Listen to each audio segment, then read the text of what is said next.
हैदराबाद के एक शहर में पूरब अपनी बीवी के साथ रहता था और पतंग बनाने और बेचने का काम किया करता था। हर साल वो मकर संक्रांति के समय खूब सारे पतंग बनाता और हर पतंग के सीजन में कुछ पैसे कमा लेता। लोग बहुत खुश होकर पतंग खरीदते और बहुत मन से पतंग उड़ाते। लेकिन धीरे धीरे कई और पतंग वालों ने अपना कारोबार वहीं चालू कर दिया और वो सस्ते और प्लास्टिक के पतंग और मांझा बेचने लगे।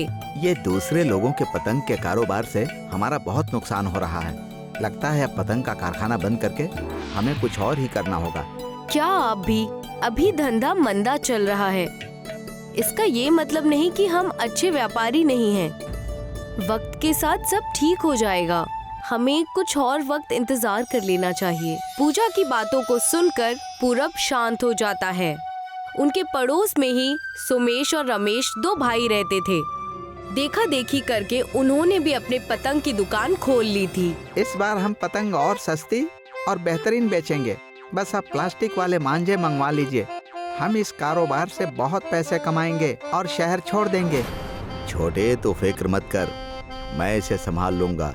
मैं ज्यादा से ज्यादा नकली और सस्ती पतंग लाऊंगा जो बस दिखने में बेहतर हो मगर उड़ते ही फट जाए। रमेश और सुमेश के पतंग ज्यादा बिकने की वजह से पूरब और उसकी बीवी दोनों काफी परेशान हो गए। रमेश के पतंग की दुकान पर भीड़ लगी रहती, वहीं पूरब के दुकान पर उसके कुछ पुराने ग्राहक ही आते थे। पूरब भाई, पतंग दिखाना जरा। पिछले साल जो तुमने पतंग दी थी वो खूब चली थी। जी ये देखिए, हमारे पास बहुत नई नई पतंगे आई हैं जो बहुत मजबूत हैं। हवा के झोंके के साथ बहुत अच्छे से और ऊपर उड़ने वाली पतंगे।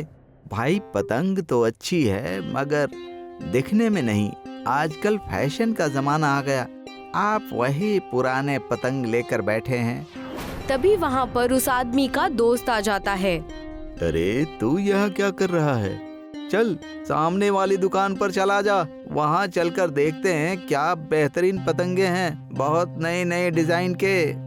पूरब की दुकान से वो रमेश की दुकान जाकर पतंग खरीदने लगते हैं। पूरब इस बात से नाखुश होकर दुकान बंद कर चला जाता है। हम कैसे अपना कारोबार बढ़ाएं? कोई खरीदार हमारी पतंग नहीं खरीद रहा है। अब हम क्या करेंगे? कहाँ जाएंगे? आप भी सस्ते और प्लास्टिक के पतंग बेचना शुरू कर दीजिए। मैं तो कहती हूँ आपकी भी कुछ कमाई हो जाएगी। मैं कारोबारी जरूर हूँ मगर लोगों के एतबार का कारोबार नहीं करूँगा। हम ऐसे ही अपना काम करेंगे और करते रहेंगे। पूरब को परेशान देखकर पूजा बाजार से जलेबी और समोसे लाकर उसे खुश करने की कोशिश करती है। पूरब जलेबी और समोसा देखकर खुश हो जाता है और खाने लगता है। अचानक उसे ख्याल आता है कि अगर जलेबी और समोसे के आकार का पतंग बनाकर बेचें तो आज का फैशन है और लोगों को बाहर का खाना पसंद भी है। पूजा, मेरे पास एक बेहतरीन तरकीब आई है। क्यों न हम अपने कारखाने में समोसा और जलेबी की तरह पतंग बनाकर बेचें? इससे हमारा कारोबार शायद चल जाए। लेकिन हम ये सब करेंगे कैसे? और इसके लिए तो बहुत वक्त लगेगा। तब तक रमेश अपनी दुकान बहुत जोरों शोरों से चलाएगा। पूरब और पूजा अपनी दुकान के लिए अपने कारखाने में जाकर पतंग बनाने लगते हैं, पर कम वक्त होने की वजह से सिर्फ 2000 अलग अलग खाने के पतंग बनाकर उन्हें बेचने के लिए तैयार करने लगे। रमेश के दुकान के नकली प्लास्टिक वाले पतंग बिकने लगे। लोगों ने प्लास्टिक के पतंग और नकली मांझा खूब सारा खरीद लिया। दूसरी तरफ पूरब ने 2000 पतंग बनाए थे और सारे जलेबी, समोसा, फाफड़ा, ढोकला और कई प्रकार के खाने के आकार के थे। वहीं रमेश के प्लास्टिक के नकली पतंग और मांझे बिक गए थे। आज अच्छी आमदनी हुई है। ऐसा ही चलता रहा तो हम इस शहर के सबसे महंगे और अमीर पतंग वाले बन जाएंगे। मजा आएगा।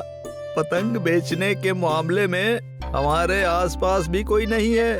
फैशन के नाम पर हमने बहुत नकली मांझे और पतंग बेचे हैं। लेकिन नकली मांझों और पतंग से लोगों के हाथ कटने लगे और हाथों पर कलर लगने लगे। लोगों की उंगलियों पर घाव होने लगा। इसी के चलते लोग शिकायत लेकर रमेश की दुकान पर पहुंचे। कई सारे लोग वहां पर एक ही समस्या लेकर आए। और रमेश की दुकान के सामने हंगामा करना शुरू कर दिया। कहाँ वे? बाहर आ। ये कैसा नकली सामान बेचता है? इस चीज की भरपाई करो, वरना तुम्हारा जीना मुश्किल कर देंगे। सही कहा तुमने, तुम दोनों भाइयों का इस शहर में रहना मुश्किल हो जाएगा। नकली सामान बेचकर तुमने लोगों को बेवकूफ बनाया है। तभी वहाँ पर रमेश और सोमेश आ जाते हैं और कहते हैं, अरे क्यों चिल्ला रहे हो? तुम सब खुद ही आए थे हमारे पास, मैं थोड़े ही आया था पतंग और मांझे लेकर। तुम खुद आए थे, अब भुगतो। हर एक सस्ती चीज ऐसे ही होती है। और रही बात भरपाई और तुम्हारे हाथों के घाव की, तो इसका हमसे कोई लेना देना नहीं है। इतना कहकर दोनों भाइयों ने दुकान बंद कर दी और अपने घर चले गए, जैसे कुछ हुआ ही ना हो। लोग दुखी होकर अपने घर जाने ही वाले थे कि पूरब और पूजा ने तरह तरह के पकवान के आकार वाले पतंग की दुकान खोल दी। लोगों ने जब वहां पर जलेबी, ढोकला और समोसा के आकार के पतंग देखे तो मानो उनके जख्म अपने आप ही भर गए हों। वो इतने खुश हुए और पूरब के दुकान की ओर बढ़ गए। ये क्या हो रहा है? इतनी भीड़ यहाँ पर कैसे? अरे मोहतरमा, ये हमारी मेहनत का नतीजा है और कुछ नहीं। पूरब और पूजा ने 2000 पतंग बनाए थे और वो सारे ही बिक गए। लोगों की वहाँ पर इतनी भीड़ थी। लोग इतने सारे नए नए पकवान के आकार के पतंग देखकर बहुत खुश हुए। धीरे धीरे मकर संक्रांति का वक्त आ गया। पूरब के पतंग की दुकान मानो ऐसी चली जैसे कोई लंबी ट्रेन चल रही हो। रमेश और सोमेश के नकली मांझे और पतंग की वजह से पुलिस ने उन्हें पकड़ लिया और उनके पतंग के दुकान को हमेशा के लिए बंद कर दिया। पूरब और पूजा के पतंग सोशल मीडिया पर भी काफी मशहूर होने लगे और उनकी अच्छी खासी कमाई होने लगी।